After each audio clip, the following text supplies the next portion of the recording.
अच्छा, अभी तक आप लोग जो अ आप पढ़े हैं तो आप लोगों को बताए थे स्वर जो है ना, स्वर वो अ से स्टार्ट होता है और ये जाता है कहाँ तक, अ तक। इसमें हम लोग अंग और अ को काउंट नहीं किए थे। काउंट किए थे हम लोग? नहीं। इनको क्या कहते हैं? इनको आयोग वाह कहते हैं। क्या कहते हैं? आयोग वाह। तो देखिए अंग तो अंग ऊपर ये देख रहे हैं, इसको हम लोग कहते हैं अनुस्वार। क्या बोलते हैं? और ये जो दो बिंदु दिख रहा है इसको कहते हैं विसर्ग। विसर्ग। तो ये इसको अतिरिक्त वर्ण में हम लोग रखते हैं। जो हम लोग हेडिंग बनाए हैं परंपरागत अतिरिक्त वर्ण, तो ये अनुस्वार यानी ये बिंदु, और ये विसर्ग यानी ये अनुस्वार और ये विसर्ग, दो गो हो गया। और एक और इसमें आता है जिसको हम लोग चंद्र बिंदु कहते हैं। क्या कहते हैं? चंद्र बिंदु। इन तीनों को अतिरिक्त परंपरागत, ऐसे कहिए परंपरागत अतिरिक्त वर्ण के अंतर्गत रखता है। ये तीन को दिखाई दे रहा है, ये आपका क्या है? चंद्र बिंदु। ये क्या है? अनुस्वार। और ये क्या है? विसर्ग। कोई दिक्कत? अब देखो, ये जो परंपरागत अतिरिक्त वर्ण है इसमें सबसे पहला आता है अनुनासिक। सबसे पहला अनुनासिक।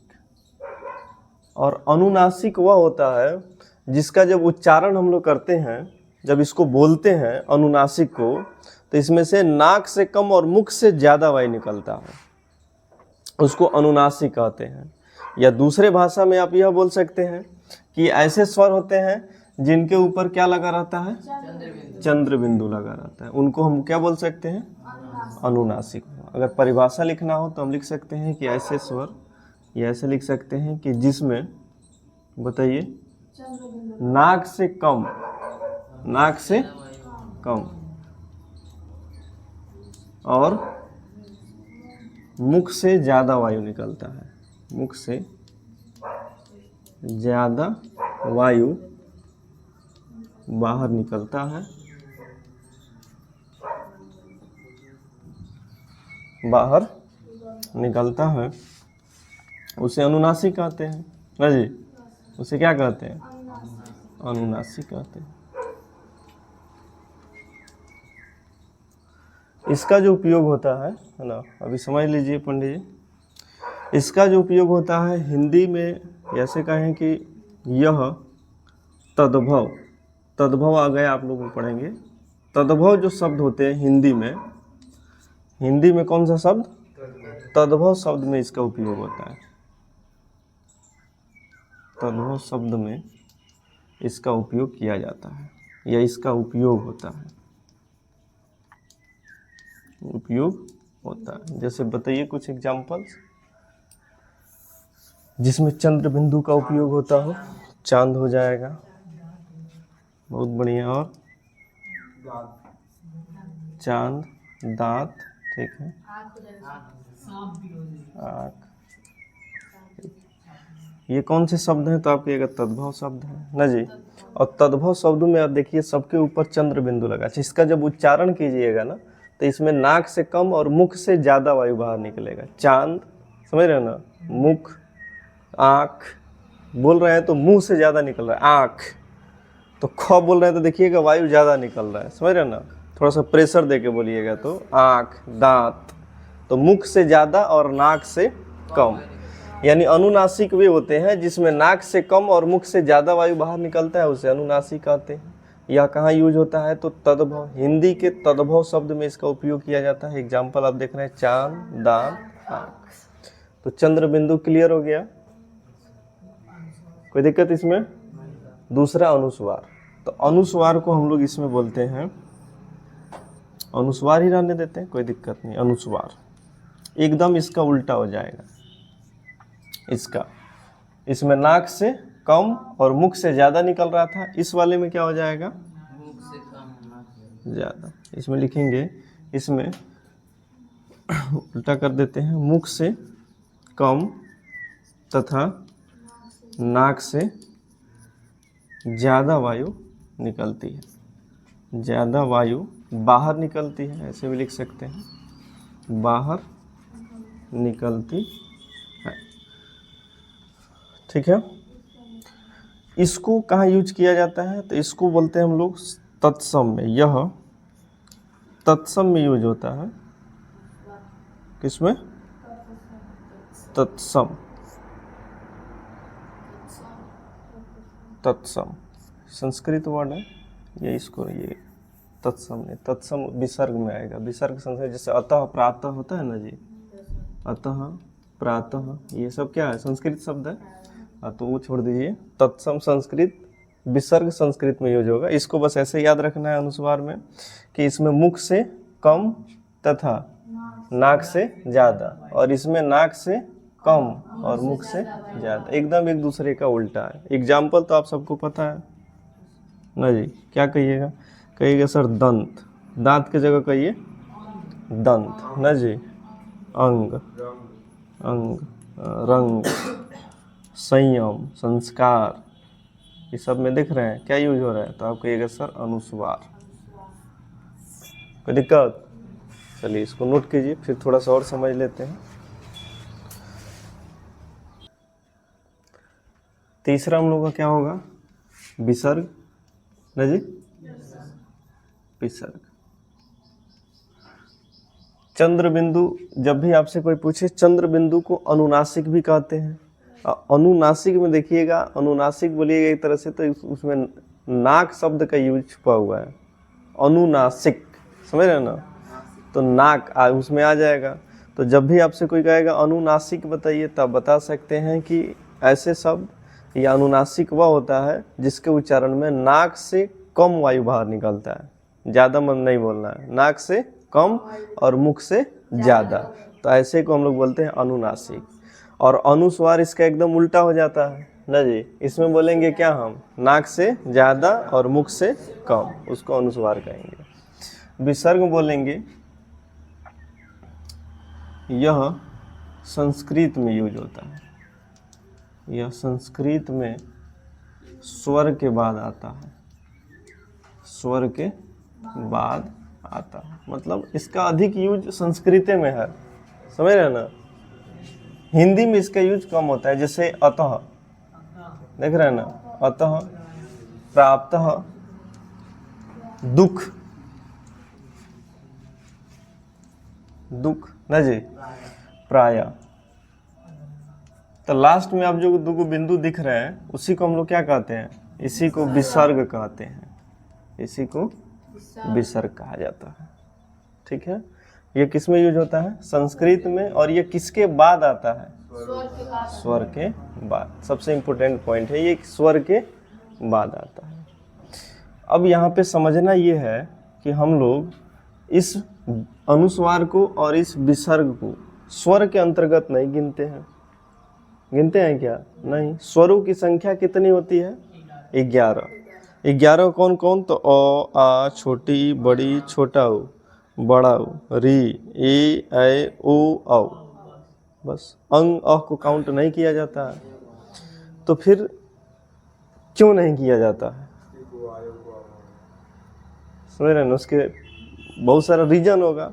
जैसे रीजन क्या हो सकता है कि इसको स्वर में इसलिए नहीं रखा जाता होगा कि हो सकता है कि जो अंग और अह का उपयोग होता है वो स्वरों की तरह नहीं होता होगा, कुछ इसका यूज डिफरेंट होता होगा। समझ रहे हैं ना? जहाँ पे हम लोग स्वर यूज कर सकते हैं वहाँ पे अंग और अह का यूज नहीं कर सकते हैं। इसका गुण कुछ अलग होगा, इसलिए इसको स्वर के अंदर नहीं रखा जाता होगा। यही रीजन हो सकता है ना जी। तो समझते हैं कि नहीं रखने का कारण क्या होता है। इसको हम नोट करके पॉइंट बना दे रहे हैं, नोट करके। ठीक है? ना क्वेश्चन नहीं, ठीक है, नोट कर देते हैं। इसमें एक व्याकरण वाले व्यक्ति सबसे पहले आते हैं जिनका नाम है पंडित किशोरी प्रसाद वाजपेयी। ठीक है, क्या नाम इनका है? वाजपेयी। पंडित, ये तो पढ़ना ही पड़ेगा आप लोगों को, पंडित किशोरी प्रसाद वाजपेयी। प्रसाद वाजपेयी। ये कारण बताते हैं किस बात का? कि अनुस्वार और विसर्ग को स्वर के अंदर क्यों नहीं रखा जाता है। ठीक है ना? सबसे पहले तो ये कहते हैं कि पंडित किशोरी प्रसाद वाजपेयी जी कहते हैं, वाजपेयी के अनुसार अनुस्वार और कौन, विसर्ग। अनुस्वार और विसर्ग, स्वर नहीं है, यानी ये कह रहे हैं कि ये दोनों स्वर नहीं है। कारण भी देते हैं ये क्यों नहीं है। तो इनका पहला कारण ये है कि यह व्यंजनों की तरह स्वर से पहले नहीं आते हैं। यह अभी समझाते हैं, टेंशन मत लीजिए। यह व्यंजनों की तरह स्वर से पहले नहीं आते हैं, पहले नहीं आते हैं। ये पहला रीजन बताते हैं। दूसरा रीजन यह बताते हैं ये कि स्वर से पहले नहीं आते हैं, स्वर के बाद में आते हैं। यह जो है किसके बाद आते हैं, स्वर के बाद आते हैं। इसलिए इन्हें क्या कहा जाता है, तो आप कहिएगा सर इन्हें आयोगवाह कहा जाता है। इसलिए इन्हें आयोगवाह कहा जाता है। अब एग्जाम के लिए ये सब आपको रटना नहीं है, एग्जाम में थोड़ी पूछेगा ये सब। एग्जाम में आएगा तो वस्तुनिष्ठ प्रश्न करके आएगा, ऑब्जेक्टिव प्रश्न आएगा कि बताइए इस निम्नलिखित में से आयोगवाह कौन है। नहीं, ऑप्शन दे देगा आपको, ओ, आ, री और अह। कौन आयोगवाह है बताइए, अह हो जाएगा ना जी। ऑप्शन दे दे यहाँ पे, अ पहला, छोटी ई, री और अ। दोनों में कौन, चारों में कौन आयोगवाह है, आप कहिएगा अह आयोगवाह है ना जी। अब यहाँ पे थोड़ा सा ये समझने का प्रयास कीजिए। ये तो समझ गए होंगे, विसर्ग क्या है, यह संस्कृत में स्वर के बाद आता है, वही विसर्ग है। दुख, अतः, अतः में देखिए स्वर के, यहाँ पे संस्कृत में स्वर के, अभी संधि विच्छेद करेंगे तब पता चलेगा कि ये स्वर के बाद आ रहा है, त के बाद नहीं आ रहा है, स्वर के बाद आ रहा है। तो यहाँ पे ये सारे विसर्ग देख रहे हैं ना आप लोग, ये दो बिंदु है, इसको क्या कहते हैं, विसर्ग। और पंडित किशोरी प्रसाद वाजपेयी कहते हैं कि हम अनुस्वार और विसर्ग को स्वर कहते ही नहीं है, इसलिए हम लोग उसमें स्वर में काउंट उसको नहीं करते हैं। इसलिए स्वर 11 ही गो होता है, 13 गो नहीं होता है। क्यों नहीं करते हैं, तो पहला रीजन बताते हैं कि यह व्यंजनों की तरह स्वर से पहले नहीं आता है। इसका क्या कारण है, तो समझिए, यहाँ पे बढ़िया से समझिए एकदम। यहाँ पे अगर हम लिखते हैं क, क का संधि विच्छेद करेंगे तो क्या आएगा, तो आप कहिएगा सर क हलंत धन अ, यही आएगा, क हलंत धन अ। ख का संधि विच्छेद कीजिएगा तो धन। तो हम सीधा सीधा यह कह सकते हैं कि व्यंजन वही है, समझ रहे हैं ना। व्यंजन वह होता है जिसका संधि विच्छेद करने पर कोई स्वर आ जाता हो। जैसे देखिए क व्यंजन है, क्यों, क्योंकि इसका संधि विच्छेद किए तो क हलंत के बाद अ आ गया, और अ क्या है, तो आप कहिएगा सर स्वर है। अ क्या है, स्वर है। यानी यह व्यंजन की तरह स्वर से पहले नहीं आता, यानी स्वर से पहले आएगा तभी तो व्यंजन होगा, समझ रहे हो ना। तो एक तो हम इसको व्यंजन भी नहीं कह सकते हैं, क्यों, क्योंकि यह व्यंजन की तरह स्वर से पहले नहीं आता है, इसलिए कह रहे हैं। अब देखिए इसको संधि विच्छेद करते हैं तो और बढ़िया समझ में। यहाँ पे लिखा है अतः, क्या लिखा है, इसका जब संधि विच्छेद करेंगे एक तो आएगा आपका अ, धन, त हलंत धन अ।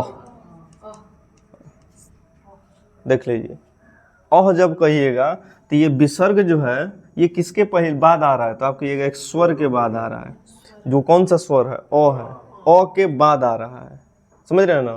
किसके बाद आ रहा है, तो अ क्या है, स्वर है, तो ये स्वर के बाद आ रहा है। अगर किसी व्यंजन के बाद आता तो हम इसको व्यंजन कह सकते थे, किसको कह सकते थे, इस विसर्ग को व्यंजन कह सकते थे, लेकिन कब, जब व्यंजन के बाद आता तब। जैसे यहाँ पे क का संधि विच्छेद किए तो क हलंत धन अ आया ना जी। हम कहेंगे कि ये जो क हलंत है इसके बाद क्या आया है, अ आया है ना जी। ये ऐसे कहेंगे कि अ के पहले क्या आया है, क हलंत आया है, इसलिए हम इसको व्यंजन कह सकते हैं। क्योंकि किसी भी व्यंजन का संधि विच्छेद करने पर उसके बाद तुरंत कोई ना कोई स्वर आएगा, और उसके पहले कहीं ना कोई व्यंजन होगा। लेकिन यहाँ पे इसके पहले व्यंजन है, स्वर है, समझ रहे हैं ना।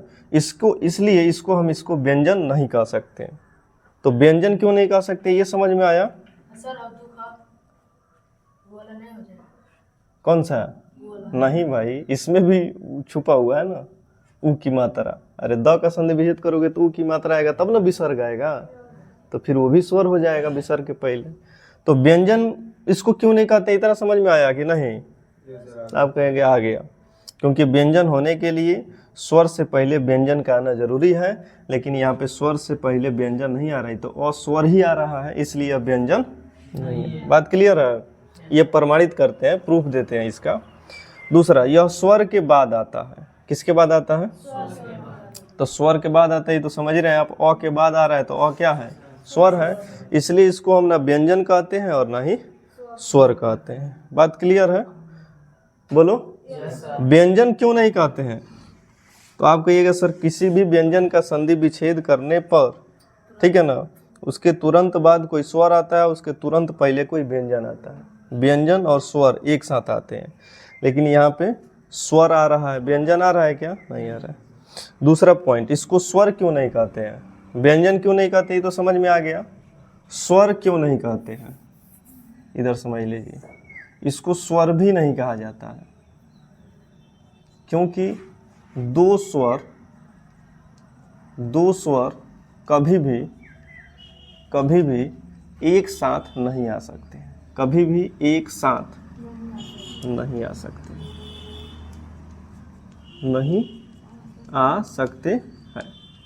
बस क्रिया को छोड़ के, वो क्रिया नहीं होना चाहिए, क्रिया को छोड़कर। दो स्वर कभी भी, समझ में नहीं आ रहा है? आ रहा है ना? दो स्वर कभी भी एक साथ नहीं आ सकते। अगर हम इसको स्वर मान लेते, व्यंजन तो है ही नहीं, तो क्लियर हो गया। अब व्यंजन नहीं है तो स्वर हो सकता है, तो अगर इसको हम स्वर मानते हैं विसर्ग को, तो ये भी स्वर और ये भी स्वर, दो गो स्वर हो गया। और नोट बना के हम पहले लिख दिए कि दो स्वर कभी भी एक साथ नहीं आ सकते। आप कोई भी ऐसा वर्ड बोल दीजिए उसमें दो स्वर कभी भी एक साथ नहीं होगा, बस वो क्रिया नहीं होना चाहिए। कोई भी वर्ड आप सोचिए, ऐसा कभी भी नहीं हो सकता है कि दो स्वर एक साथ आ जाए। आप कभी ऐसा पढ़े हैं कि ओ कोई शब्द पढ़े हैं? पढ़े हैं? नहीं पढ़े। आ पढ़े हैं? नहीं पढ़े। ऐसा कोई शब्द नहीं है जिसमें दो स्वर एक साथ आ जाए। ये हो सकता है, कहते आई, आओ, क्लास में अंदर आओ, ऐसे लिखते हैं कभी कभी हम लोग। तो आओ क्रिया है ना, आना जाना, ये क्या है? क्रिया। क्रिया को इसमें नहीं लेना है, पहले ही बता दिए हम, क्रिया को छोड़ करके। तो हम कहेंगे सर दो स्वर कभी भी एक साथ नहीं होता है, इसलिए स्वर भी नहीं होगा। कोई दिक्कत? तो अगर आपसे कोई पूछे कि भाई बताओ विसर्ग स्वर क्यों नहीं है, तो आप कहिएगा स्वर का कारण इसलिए है क्योंकि जब इसको हम संधि विच्छेद करते हैं तो ये दो गो एक साथ आता है। अगर इसको हम स्वर मान लेंगे तो इसके पहले वाला भी स्वर हो जाएगा, और दो गो स्वर कभी भी एक साथ नहीं रहता है। चलो नोट कर लो इसको।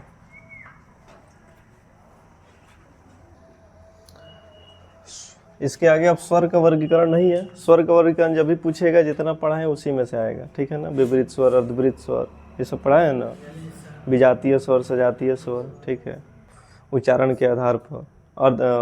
हर्ष स्वर और प्लुत स्वर, दीर्घ स्वर, ऐसे आएगा। अब हम लोग पढ़ने वाले हैं व्यंजन, ठीक है। स्वर का तो कहानी समाप्त हो गया, व्यंजन, ठीक है। व्यंजन की संख्या कितना होता है? 33 को होता है। बहुत बढ़िया, 33। व्यंजन की संख्या 33। अगर यहाँ पे लिखें हम तो सबसे पहले आएगा आपका क्या? ख नहीं यार, क। क ख का थोड़ा सा पढ़ लेते हैं हम लोग, यहाँ से लिख लेते हैं। क ख अंग, ना जी।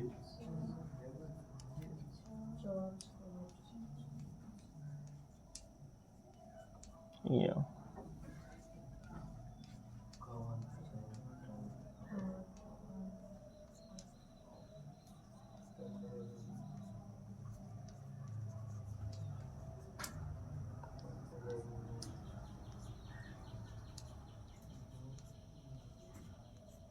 बस इतना ही होता है व्यंजन ना। अब कहिएगा नहीं सर और भी होता है।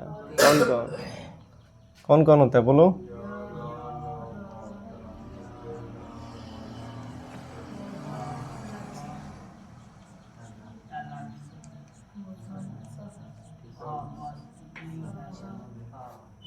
हो गया, ये आपका व्यंजन हो गया। तो इसको हम लोग बाद में देखते हैं, ठीक है ना। इसको जरूरी है समझना, इसको समझ लेते हैं, या फिर रहने दो, कोई दिक्कत नहीं, या रहने दो, उससे क्या दिक्कत है, समझना तो यही है हम लोगों को। देखिए क ख ग घ अंग, आप सबको पता है इसको क वर्ग कहते हैं, तो वो हम नहीं लिखवाने वाले हैं, सबको पता है। इसको बोलते हैं च वर्ग, ट वर्ग, त वर्ग, प वर्ग। हम पढ़ेंगे उच्चारण स्थान। कौन सा स्थान? उच्चारण स्थान। ये क वर्ग का जितना भी सदस्य है, ये हमारे शरीर के किस अंग से इसका उच्चारण होता है? तो आप कहिएगा सर इसका उच्चारण जो होता है ये होता है क ख ग घ अंग। क से कंठ हो जाएगा। किससे उच्चारण होता है? कंठ से। बताइए क वर्ग के जितने भी व्यंजन है क ख ग घ अंग कहाँ से उच्चारित होते हैं? कंठ से। उसके बाद आता है आपका च छ ज झ इ। ये किससे? तो आप कहिएगा तालु से। किससे बाबू? तालु से। ट ठ ड ढ अड़ किससे? ट बोलिएगा तो आपका जीभ जाके कहाँ से ऊपर चिपक रहा है, उसको बोलते हैं मृदा। क्या बोलते हैं? मृदा। मृदा से। त थ द ध न दंत से, दांत में जाके चिपकेगा आपका। और प फ ब ब म ओठ से। किससे? ओठ। इसको ओष्ठ लिखते हैं। कोई दिक्कत? क ख ग घ अंग कंठ, च छ ज झ इ तालु। तालु जीभ के नीचे वाला हिस्सा और मुर्दा जीभ के ऊपर वाला हिस्सा, ठीक है ना। तो ट ठ ड ढ ड़ मुर्दा, त थ द ध न दंत और प फ ब ब म ओठ। तो ये आपका हो गया उच्चारण स्थान। इसको लिख भी सकते हैं उच्चारण स्थान, ठीक है। इसके बाद मूल रूप से आपको इस बात को ध्यान रखना है कि ये जो हम बक्स में घेर रहे हैं 5 गो स्वर व्यंजन को, ये 5 गो व्यंजन जो है इसमें नाक आके ज्वाइन हो जाता है। मतलब कंठ से तो इसका उच्चारण होता ही है, साथ साथ नाक से भी होता है। कंठ और नाक दोनों से। अंग बोलिए, नाक बंद करके अंग बोलने का प्रयास कीजिए, नहीं बोला पाएगा। यानी कहीं ना कहीं नाक की भी सहायता होती है उस व्यंजन को बोलने में। मतलब कंठ तो है ही, हम ये नहीं कह रहे कंठ नहीं है। अरे ये क ख ग घ अंग किससे उच्चारित होता है? कंठ से। लेकिन ये लास्ट वाला जो हर एक वर्ग का जो वर्ण व्यंजन वर्ण है, इन सब में नाक की आवश्यकता है। अंग अण, सॉरी अंग इ अण न म, नाक की इसकी जरूरत पड़ती है। इसमें हम जोड़ देते हैं नाक। हाँ, नाक की सहायता होती है। यानी अगर आपसे पूछे कि अंग का उच्चारण स्थान, तो कंठ और नाक दोनों होगा।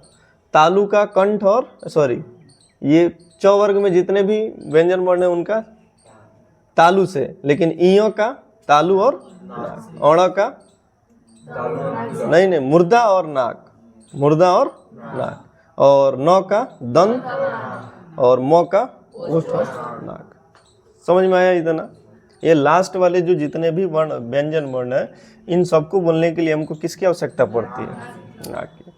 अब यहाँ पे एक सवाल बनता है, स्पर्शी व्यंजन की संख्या कितनी होती है? क्या सवाल बनेगा? स्पर्शी व्यंजन की संख्या कितनी होती है? यहाँ पे अब थोड़ा सा पॉइंट कर करके हम लोग लिखते चलेंगे। स्पर्शी व्यंजन, परिभाषा लिखना जरूरी है। अरे स्पर्शी व्यंजन का मतलब क्या हुआ? कि जिस व्यंजन के उच्चारण में किसी न किसी अंग का स्पर्श होता है, स्पर्शी व्यंजन हो गया, ठीक है ना। स्पर्शी व्यंजन बताइए। स्पर्शी व्यंजन 5, 10, 15, 20, 25। स्पर्शी व्यंजन कौन गो है? 25 गो। कोई दिक्कत? उसके बाद आता है आपका मूल स्पर्शी व्यंजन। कौन सा? मूल का मतलब जो किसी से कोई दूसरे पर निर्भर ही ना हो। जैसे अंग दूसरे पर निर्भर है, किस पे? नाक पे। इया भी है, अण भी है, न भी है, म भी है ना जी। लेकिन मूल स्पर्शी व्यंजन वो व्यंजन होते हैं जो किसी दूसरे पर निर्भर नहीं रहते हैं। और ऐसे वर्ण जो है वो केवल आपका कितना है, तो आप कहिएगा सर केवल 16 गो है। कौ गो है? 16 गो। ये 16 गो कौन कौन है अभी हम समझा देते हैं। है तो नहीं होगा ना, ये 5 गो होगा नहीं। इसको हम लोग बोल देते हैं, इसका नाम देते हैं नासिक्य व्यंजन। कौन सा व्यंजन? क्योंकि इस सबको उच्चारण में नाक की जरूरत पड़ रही है, नहीं पड़ रहा है? बोलो ना भैया, भाई सबके उच्चारण में नाक की जरूरत नहीं है। नाक निकाल देंगे तो बोला जाएगा नहीं ना, बोला जाएगा। तो इसलिए इन पांचों का नाम व्याकरण में क्या है? नासिक्य व्यंजन। बताओ नासिक्य व्यंजन की संख्या 5 कौन कौन है? तो कहोगे अंग, ईय, अण, न, म। तो बताओ क्या इसको हम मूल स्पर्शी व्यंजन कह सकते हैं? नहीं कह सकते। मूल का मतलब जो खुद पे निर्भर हो, दूसरे पे निर्भर ना हो। तो ये 5 गो तो छट गया 25 गो में से, छट गया ना, 20 गो बचा। लेकिन मूल स्पर्शी व्यंजन कितना होता है? 16 ही होता है। 4 गो और छाटना है हमको, तब ना मूल बचेगा। तो 4 गो और छाटने के लिए इसमें कहता है स्पर्श संघर्षी व्यंजन। स्पर्श मतलब वो तो स्पर्श होता है लेकिन थोड़ा सा संघर्षी, मतलब उसमें ऐसे कहिए तो कंपन होता है उसके उच्चारण में, थोड़ा सा संघर्ष करके वो उस व्यंजन वर्ण का उच्चारण होता है। और वो आपका होता है च, छ, ज, झ। च, छ, ज, झ। इसको बोलते हैं हम स्पर्श संघर्षी व्यंजन। तो बताइए जब इन 25 स्पर्शी व्यंजन में से हम इस 5 गो नासिक्य को, 5 गो है ना, और जो बार लिख दिए हैं जो, ठीक है, 5 गो नासिक्य व्यंजन और 4 गो स्पर्श संघर्षी व्यंजन को हम माइनस कर दें तो 16 गो हमारा मूल स्पर्शी व्यंजन बनेगा। और 16 गो कहाँ से? ये क से लेके घ तक, ये तो आएगा नहीं। ट से लेके ध तक, त से लेके ध तक, और प से लेके ध तक। इतना समझ में आया बढ़िया से? कोई दिक्कत? तो आपसे कोई पूछे कि पूरे, पहले बताए, कोई पूछेगा स्पर्शी व्यंजन बताओ, क्या बताओगे? 25 गो। मूल स्पर्शी व्यंजन 16 गो, नासिक्य व्यंजन 5 गो, स्पर्श संघर्षी व्यंजन। तो छ, च, छ, ज, झ, मतलब झन्य टाइप का इसमें से आवाज निकलेगा। समझ रहे हो ना? च, छ, ज, झ, मतलब स्पर्श करके, एक तरह से घर्षण करके, फ्रिक्शन करके इन व्यंजन वर्णों का उच्चारण होता है, इसलिए इसको स्पर्श संघर्षी कहते हैं। कोई दिक्कत? इसको नोट कीजिए, फिर आगे बढ़ते हैं हम लोग।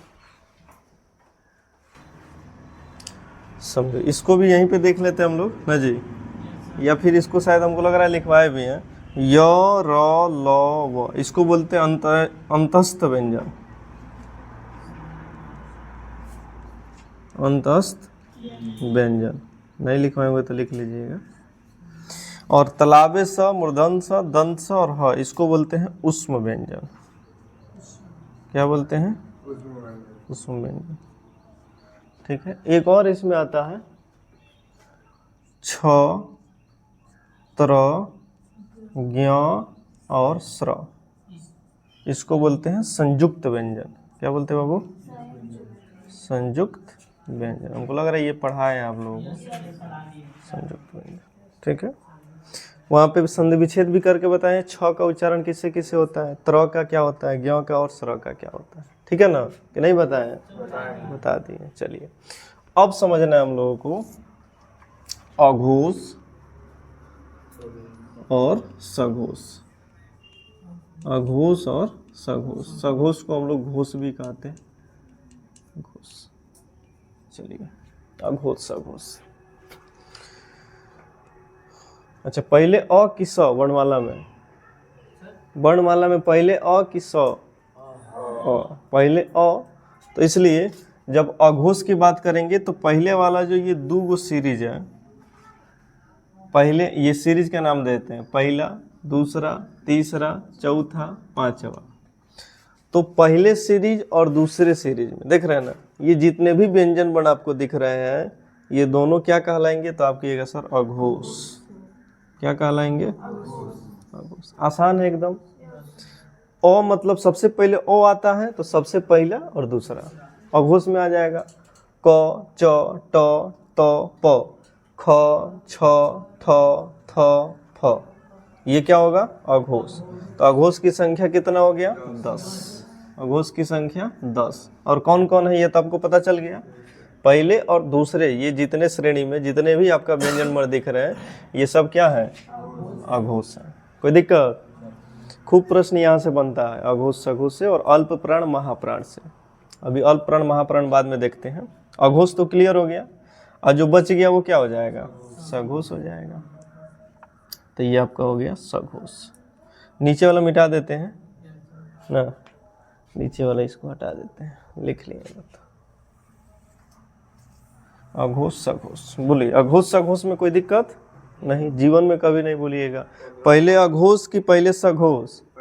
अघोष। तो क में से लेके और कहाँ तक? प तक, और फिर आपका ख से लेकर के फ तक, ये आ जाएगा अघोष में। और बाकी जो बच गया वो सघोष। यह भी कह सकते हैं कि वर्ग का, इसका वर्ग का पहला और दूसरा का आ जाएगा अघोष में, और तीसरा चौथा पांचवा चला जाएगा सघोष में। समझने के लिए ठीक है ना। पहला दूसरा का जितने भी वर्ण है वो आ जाएगा अघोष में, और बाकी ये 3 4 5 का वर्ण चला जाएगा सघोष में। और या इससे भी याद रखिएगा, पहले अ आता है तो पहला दूसरा वाला अ में आ जाएगा और बाकी का स में आ जाएगा। अघोष सघोष, कोई दिक्कत? अब आता है आपका अल्प प्राण महाप्राण। अल्प प्राण महाप्राण, बस यहाँ पे आपका व्यंजन समाप्त हो जाएगा। अल्प प्राण और महाप्राण, तो उसमें भी बताइए कि पहले अ कि पहले म? पहले अ, इसको यहाँ पे लिख देते हैं। अब हटा देते हैं 3 4 5 वाला, समझने के लिए है ठीक है ना। आप चाहें तो लिख सकते हैं अल्प प्राण महाप्राण। पहले अ कि पहले म? बताइए। पहले अ, तो पहले अ तो 1 नंबर वाला, मतलब ये, फिर थोड़ा सा ये अलग है, फिर ये तीसरे का, और फिर लास्ट का। ये तीनों किस में आएगा? अल्प प्राण में। कंफ्यूज नहीं होना है। क अल्प प्राण है कि नहीं? है। और क अघोष है कि नहीं? है। यानी क अल्प प्राण भी है, अघोष भी है। बताइए ग अल्प प्राण है कि नहीं? और ग अघोष है कि नहीं? नहीं है। ग क्या है? सघोष है। तो यानी हम कह सकते हैं अल्प प्राण जो है आपका पहला, तीसरा और पांचवा, विषम संख्या वाला जितने भी वर्ग में आएगा वो सब चला जाएगा अल्प प्राण, और जो बच गया वो महाप्राण। तो महाप्राण में कौन कौन आ जाएगा? 2 और 4, ख वाला सीरीज और घ वाला इसमें का, ठीक है ना। इसमें ये चला जाएगा आपका कहाँ पे? महाप्राण। महाप्राण, कोई दिक्कत? तो महाप्राण आपका हो जाएगा 2 और 4 वाला। कोई दिक्कत? समझ में आया? शॉर्ट में समझा दी, परिभाषा रटने की जरूरत नहीं है। अघोष आपका हो जाएगा 1 और दूसरा वर्ग का, और सघोष हो जाएगा तीसरा चौथा पांचवा। अल्प प्राण हो जाएगा 1 3 5, और महाप्राण हो जाएगा 2 और 4। कोई दिक्कत? नोट कर लीजिए, आपका यहाँ पे व्यंजन समाप्त होता है, और अगले दिन हम लोग संधि स्टार्ट कर लेंगे। संधि।